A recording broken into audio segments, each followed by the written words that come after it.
Good morning.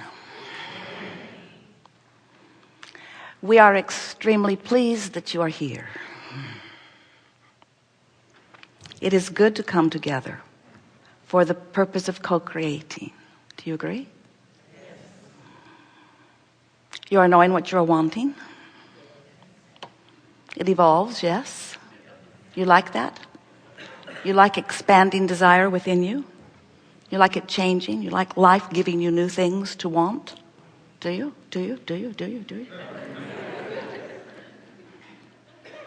Do your desires feel fresh to you? In other words, did they hatch recently and then they are fulfilled, and then they hatch and then they're fulfilled? Or do you have stale desires? If your desires are feeling fresh to you, then they are manifesting relatively quickly, yes? And do you think that that is the purpose of desire? Do you think you came into this environment to mix it up and sift through the contrast and come to your own personal conscious awareness of what you want so that it can manifest? Do you think that's what it's about? It's part of it, but it's certainly not all of it. And the reason that we put it to you in that way is because if you are waiting for the manifestation before you celebrate, that's why your desires get stale. You got to celebrate before they manifest. You got to celebrate in the interim. You've got to celebrate because you hatched the idea. You got to celebrate because contrast helped you to know you want it. One day Esther was dusting, put her hand on a shelf, a new shelf that they had, just an etagere, beautiful glass shelves, beautiful glass pieces that gathered them up for years from all around the world. Esther put her cloth on the top shelf and it broke loose and fell on the next shelf, which fell on the next shelf, which fell on the next shelf. And all of these beautiful treasures came crashing down around Esther's feet. And Jerry's in the other room and he yelled, "Stand still, don't move," because he could only imagine what she was standing in, and he knows she never wears shoes. And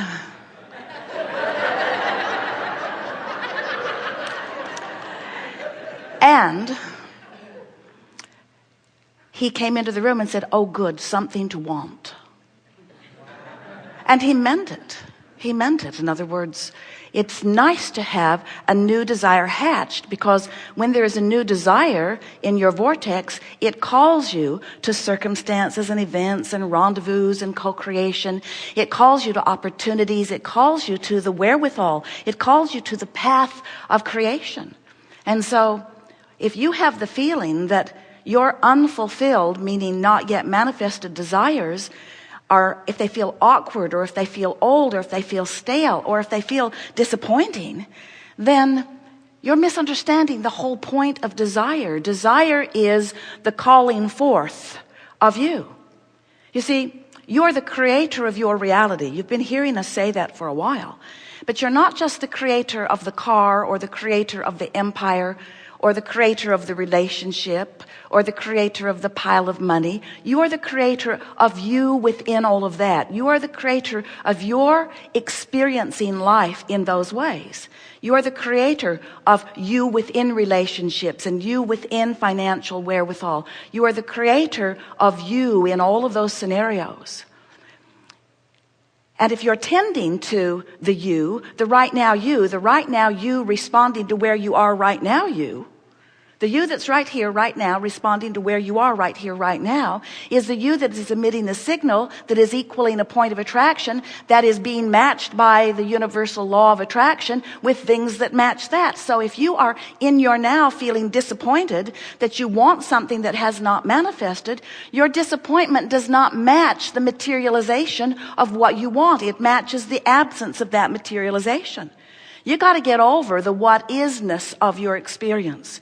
And you've got to start paying attention to how you feel. And that's why we keep prodding at you. We keep asking you in different ways, because we want you to begin to contemplate who you really are and what this is all about.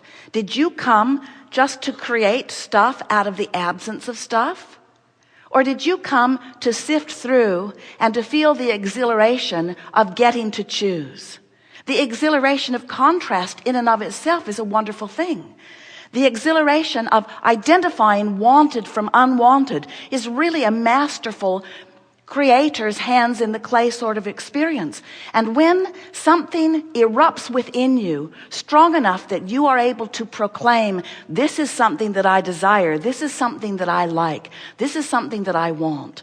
Once you have identified it in that way and you have launched it into what we are calling your vortex of creation, once that has taken place, now really it is out of your hands. Universal forces will carry on with it. Universal forces begin in the moment of the launching of it and continue in the beginning of the amending of it, as you keep saying, yes, I do want that, but add this to it and add this to it and add this to it and add this to it.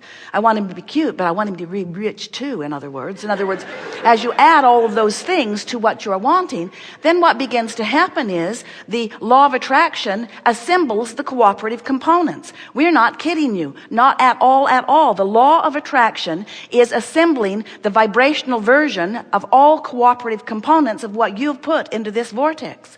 The question that we keep asking of you, and we want this gathering to help you answer for yourself, is, are you a cooperative component to your own creation?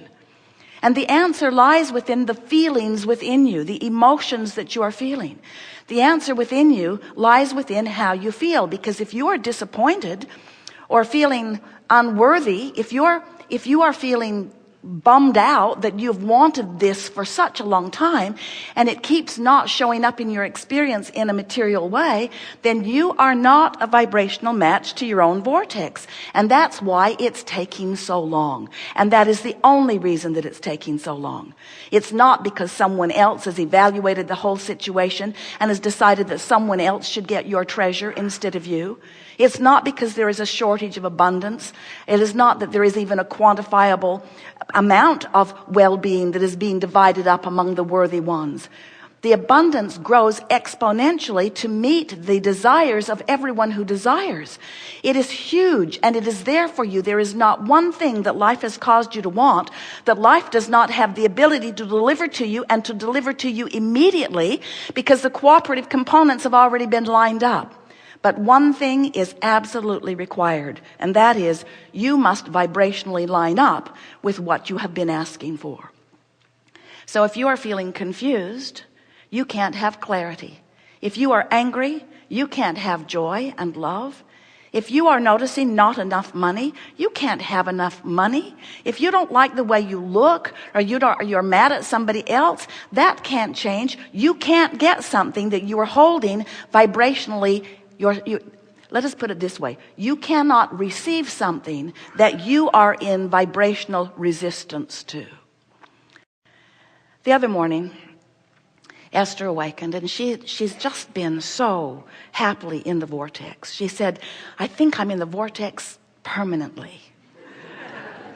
She just felt so good. The days have been so beautiful, one after another, and beautiful new discoveries in their new place where they are living in Southern California, and so many wonderful experiences with so many wonderful people. And so she just basked herself to sleep and appreciated her pillow while she was doing it, and awakened in the morning and reached for the new meditation CD to play.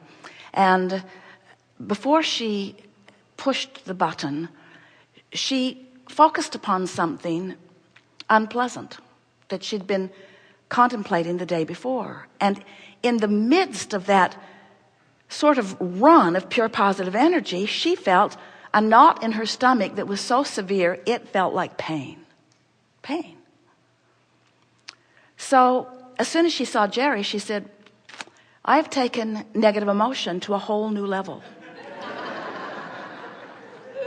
Because I am certain that this is not something that is physiological.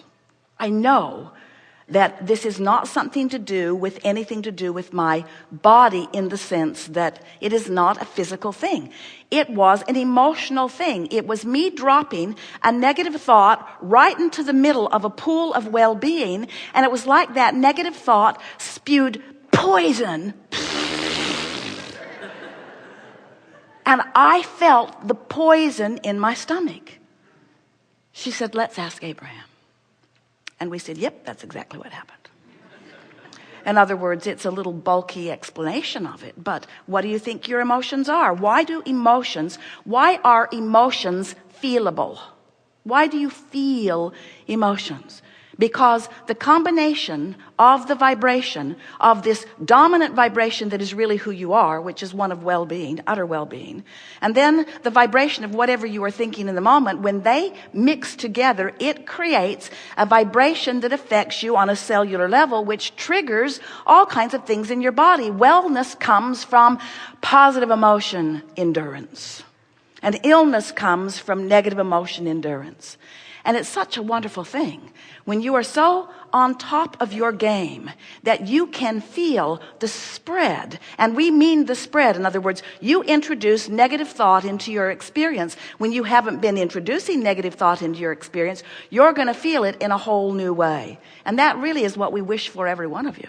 It is our desire that you become so accustomed to the well-being feeling of alignment and to the positive emotions that then surround that, that when you begin tippy-toeing into an arena that isn't up to speed with where you are, that you feel the clash of emotion, the clash of vibration, which causes the upheaval of emotion.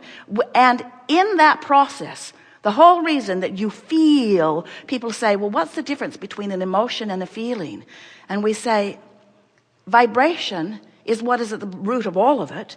The vibration of who you really are is dominant. The vibration of who you're being in this moment based upon what you're thinking about or speaking about right now is causing a colliding or a meshing, a blending of the vibration of you and you. And as those vibrations come together, it equals a signal that is affecting your physical body. And when there is a blending of the emotion, the signal that is offered to your cells offers well-being. It offers metabolism that is pleasing. It offers heart rhythm that is exactly right. It offers the utilization of the oxygen that you are breathing. In other words, when you are tuned into this frequency that is at the very core of every cell of your body, you thrive on every level, and the upshot of it is you feel sensational in the process. But when you introduce contradictory vibration, when you introduce a vibration of unworthiness about yourself or of blaming someone else for something, when you introduce a thought that makes you feel fear, that emotion that you are feeling, that you call fear, that feeling that you are feeling, the reason you feel it in your body is because as the energies come together, as the vibrations come together, you actually give a signal to your body which produces chemicals that give you feeling. That's why you feel your emotions. And that's why it is accurate to say that if you've got some negative emotion going on and you don't do something about it, it's going to get bigger. And if you've got negative emotion going on and you don't do something about it, it's going to get bigger. And eventually that emotion, which is a feeling, is going to be compounded into something that you call more than an emotional feeling. You call it a sensation. Esther called it a knot in her stomach.